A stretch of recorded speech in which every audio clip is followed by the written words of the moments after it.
पूरे 5 साल बाद अरुण मुंबई से लौटा था। मुंबई में एक ब्यूटी प्रोडक्ट्स बनाने वाली कंपनी के लिए अरुण काम करता था। अरुण अपने शहर अपने घर लौटकर काफी खुश था। देवघर एयरपोर्ट पर उतरते ही अरुण की नजरें अपने परिवार वालों को खोजने लगी। जल्दी ही उसे अपने माँ बाप, भाई भाभी, बड़ी बहन और खुद की 3 साल की बच्ची भी एयरपोर्ट पर खड़े नजर आई। लेकिन उसकी नजरें सुनीता को खोज रही थी। वो सोचने लगा, ये सुनीता मुझे मिलने आई क्यों नहीं, और ऊपर से उसने हमारी छोटी सी बच्ची को भी यहाँ भेज दिया। अरुण एयरपोर्ट पर सबसे हंसी खुशी मिला। फिर उसने सुनीता के बारे में पूछा तो उसकी दीदी बोल पड़ी, भाई वो घर पर ही है, तुम्हारे लिए खाना तैयार कर रही है। वह तो आज ही तुम्हारे आने की खुशी में काम करने लगी है, वरना वो कोई काम करती कहाँ है। अरुण ने अपनी बेटी को प्यार से उठा लिया, लेकिन उसकी बेटी उसे देखकर रोने लगी। लाओ मुझे दे दो बच्ची को, वह तुम्हें काफी दिनों बाद देख रही है ना, इसीलिए पहचान नहीं पा रही होगी। कहते हुए दीदी ने बच्ची को अपने पास ले लिया। सभी टैक्सी में बैठकर अपने घर की तरफ रवाना हुए। अरुण अपने परिवार से मिलकर खुश था, लेकिन ये बात कि सुनीता उसे एयरपोर्ट पर मिलने नहीं आई उसे काफी परेशान कर रही थी। वो सोचने लगा, क्या खाना बनाना इतना ज्यादा जरूरी था, मुझसे मिलने से भी ज्यादा, और वो भी तब जब मैं 5 साल बाद वापस आया हूँ। इन्हीं ख्यालों में घर तक का आधा रास्ता बीत गया।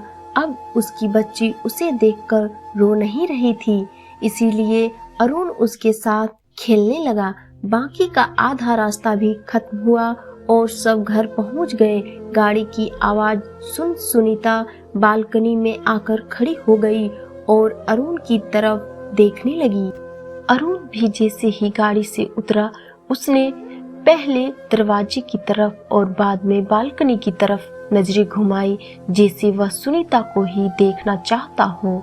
अरुण से नजरें मिलते ही सुनीता के चेहरे पर मुस्कान झलक पड़ी। अरुण भी उसे देखकर हल्के से मुस्कुरा दिया।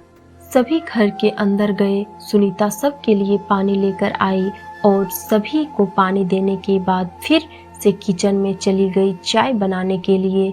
थोड़ी देर तक सभी परिवार वालों से बातें करने के बाद अरुण सुनीता को बुलाने लगा।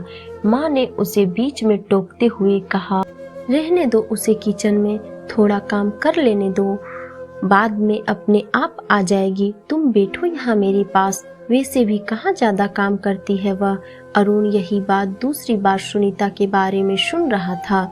अब उसने सोचा कि मेरे परिवार वाले मुझसे झूठ थोड़ी बोलेंगे, हर दिन नहीं होता होगा उसको इतना काम, आज थोड़ा सा है, करने देते हैं, मैं बाद में उससे बात कर लूंगा। अरुण अपने परिवार वालों से बातचीत करने में मगन हो गया। एक के बाद एक रिश्तेदार और पड़ोसी अरुण को मिलने आते रहे और सुनीता को किचन से बाहर निकलने का समय ही नहीं मिला।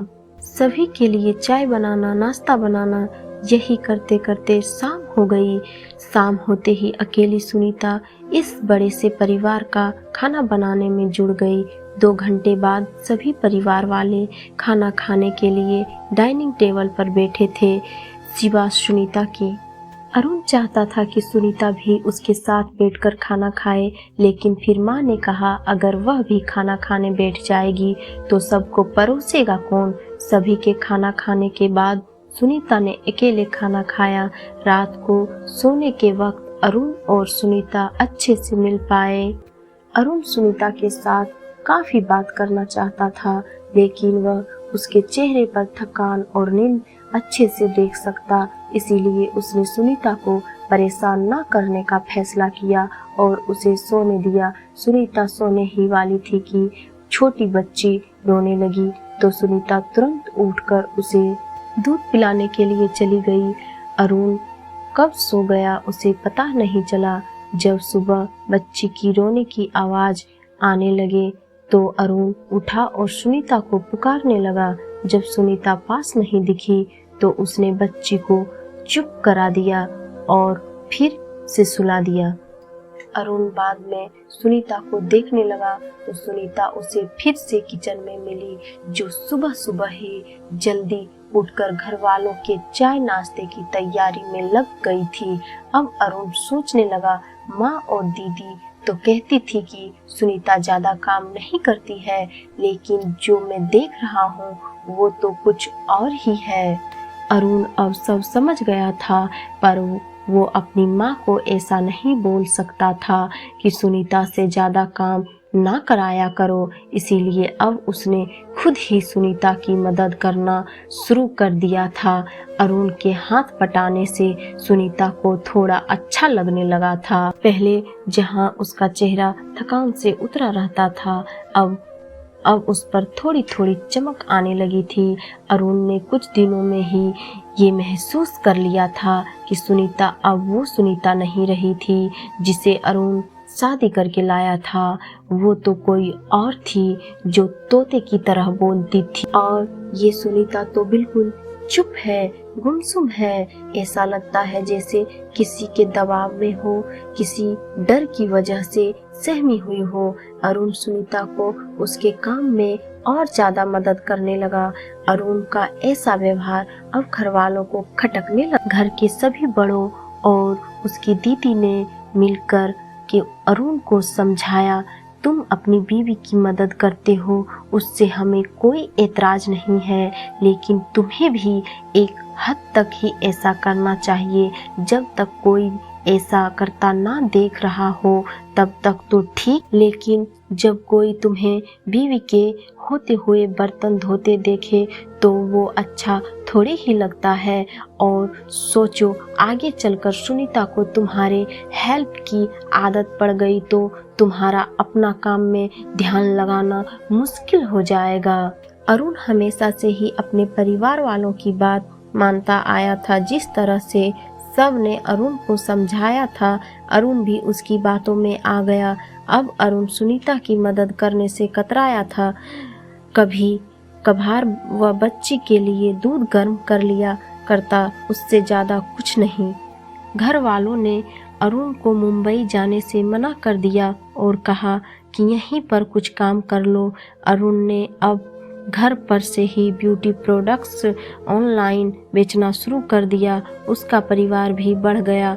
अब उसे 2 बेटियां और 1 बेटा था। दोनों बेटियां स्कूल जाने लगी थी, लेकिन बेटा अभी भी छोटा था। जितना अरुण कमाता था उतना सबके लिए काफी ना था। काफी सोच विचार करने के बाद अरुण ने यह फैसला किया कि वह अब सुनीता के साथ शहर में जाकर रहेगा, जहां पर सुनीता भी काम कर पाएगी और वह घर से ही अपने ब्यूटी प्रोडक्ट्स बेचना शुरू रखेगा। इस तरह से वे अपने पैसों की तंगी को पूरा करेंगे। परिवार वालों ने भी अरुण को इजाजत दे दी। अरुण चाहता था कि माँ भी उसके साथ रहे, लेकिन माँ को शहर में रहना मंजूर न था। माँ बड़े भाई के साथ रहने लगी। शहर में अब सुनीता नौकरी करती और अरुण घर से ही ऑनलाइन अपने प्रोडक्ट बेचता। कई साल ऐसे ही बीत गए। सुनीता घर का काम और बाद में बाहर का काम करके पहले से भी ज्यादा थकी थकी रहने लगी। परिवार वालों की अरुण के दिमाग में डाली बातें अभी भी उस पर असर करती थी। वह यहाँ पर भी सुनीता का हाथ न बटाया करता। अरुण अब भी दिन रात अपने प्रोडक्ट बेचने में ही मसरूफ रहता। कभी कभी सुनीता उससे कहती कि मुझे अच्छा नहीं महसूस हो रहा है, मुझे डॉक्टर के पास ले चलो।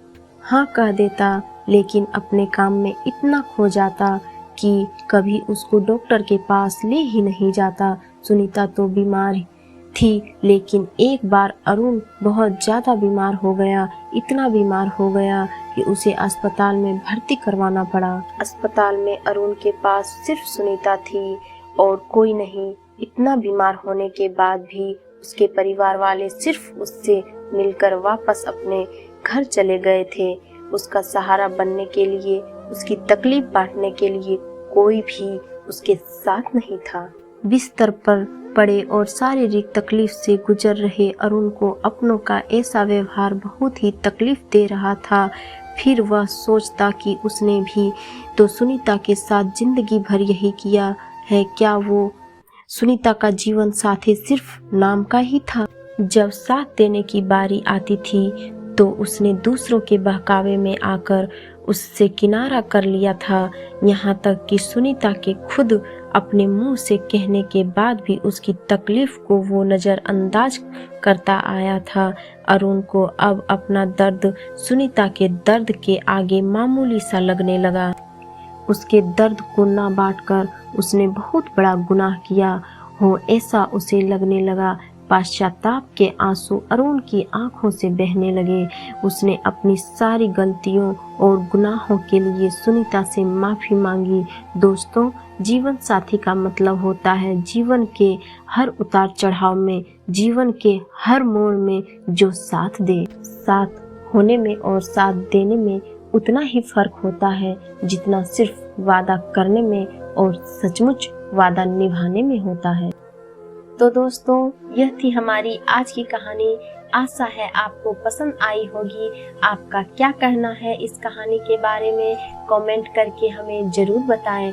वीडियो को लाइक करें, चैनल को सब्सक्राइब कर लीजिए और साथ में घंटी को दबाकर ऑल पर सेट कर लें ताकि आने वाली वीडियो आपको तुरंत मिल सके। मुझे दीजिए इजाजत, मिलते हैं फिर एक नई कहानी के साथ। तब तक के लिए धन्यवाद।